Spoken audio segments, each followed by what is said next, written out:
సృష్టిలో ప్రతి ప్రాణికి మొదటి గురువు దైవం అమ్మ. ఆ బ్రహ్మ సృష్టించిన జగత్తులో అంతు చిక్కని అద్భుతం తల్లి ప్రేమ.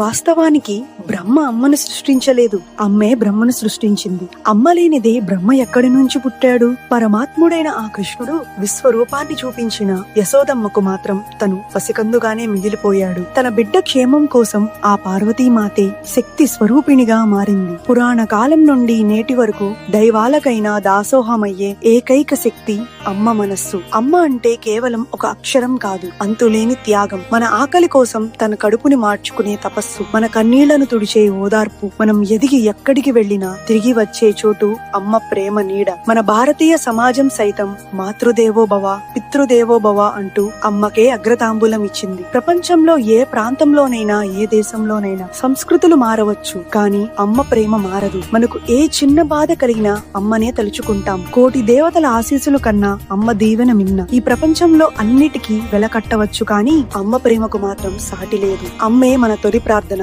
అమ్మే మన తుది శ్వాస. కాలం మారవచ్చు, కాల గమనం మారవచ్చు, కానీ ఎప్పటికీ మారనిది, స్వచ్ఛంగా మిగిలేది అమ్మ మనస్సు మాత్రమే. అందుకే అమ్మ అంటే కేవలం ఒక మనిషి కాదు, మన జీవితానికి పునాది. ఆ రూపానికి మనమంతా ఎప్పుడూ రుణపడి ఉంటాం. జగత్తున ఉన్న అమ్మలందరికీ మాతృదినోత్సవ శుభాకాంక్షలు.